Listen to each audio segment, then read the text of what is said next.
Good day everyone. For today, we will talk about diffraction, two distinct types of diffraction, and we will calculate a problem about diffraction. But before that, what is diffraction?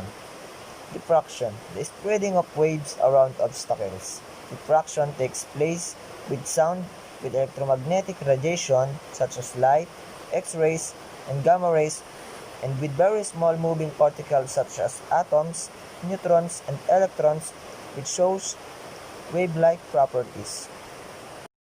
When a wave hits an obstacle, it does not simply go straight past, it bends round the obstacle.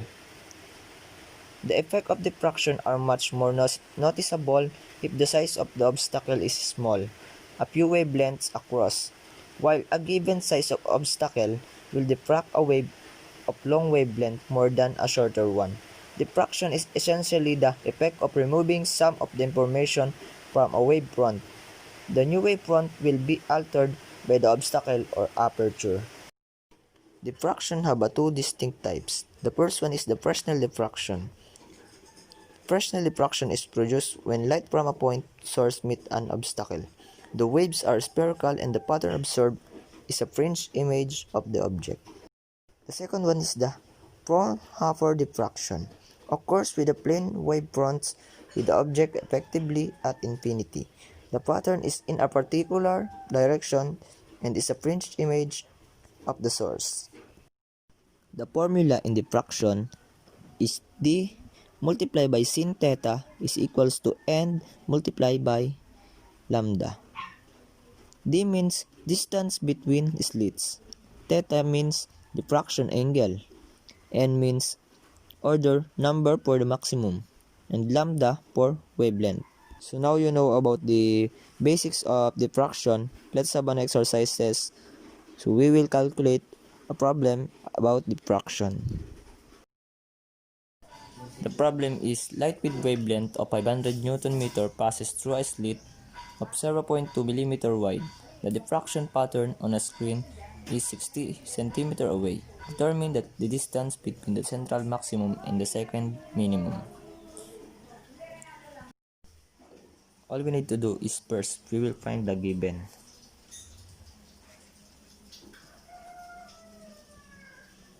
Based on the problem, the given is in the wavelength.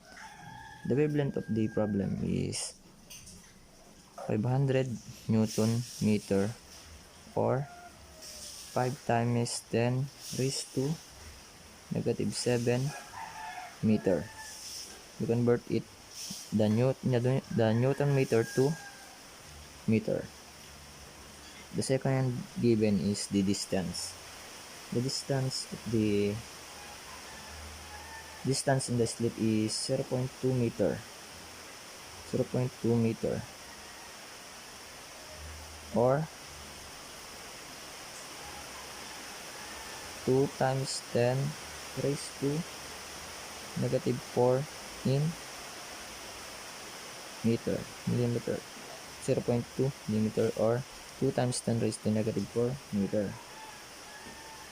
And the diffraction pattern on the screen is 60 centimeter away or 0.6 meter. And another given is the order number for the maximum. The order number for the maximum is 2. And now we will determine the distance between the central maximum and the second minimum. But before that, since sin theta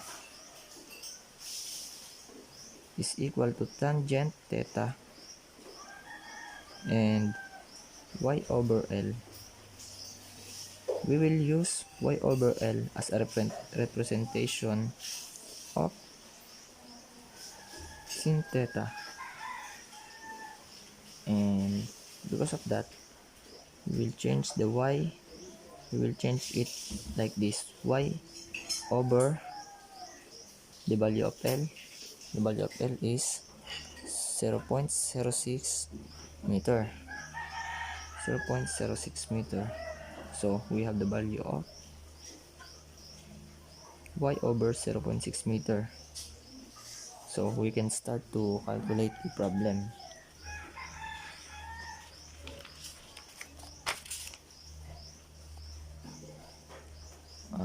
So in solving problem, we will use the formula d sin theta is equals to n lambda.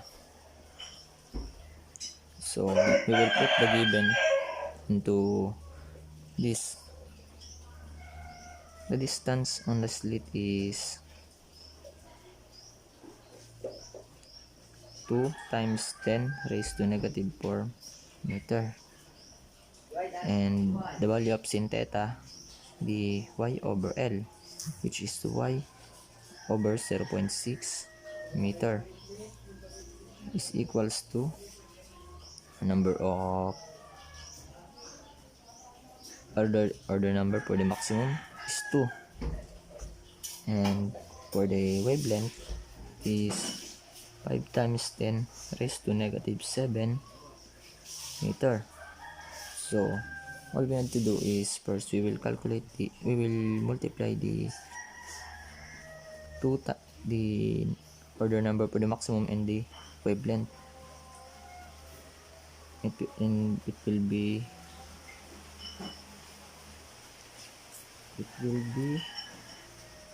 10 times 10 raised to negative 7 meter, and we will top it is 0.6 meter, and 2 times 10 raised to negative 4 meter.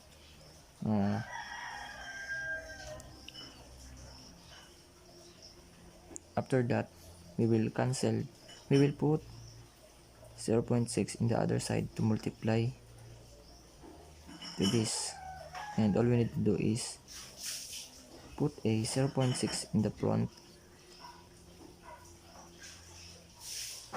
We will put 0.6 in the front. 0.6 meter multiplied by 2 times 10 raised to negative 4 meter, and y over 0.06 meter equals to, we will put another 0.6 meter in the other side because we put it right here. 0.6 meter multiplied by 10 times 10 raised to negative 7 meter. So we will cancel it, and after that we will multiply this 2 times 10 raised to negative 4, and we will multiply it, and it will be 6 times 10 raised to negative 7 meter. I forgot the y. So after that, we will move this into other side, so we will have to put another 2 times 10 raised to negative 4 the bottom, and to the other side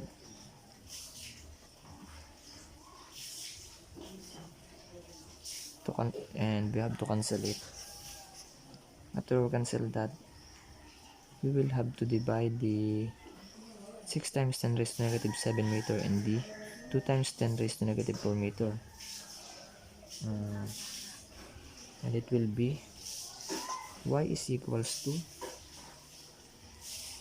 0.003 meter, and we will convert it into millimeter, so it means it equals to 3 millimeter. So we find the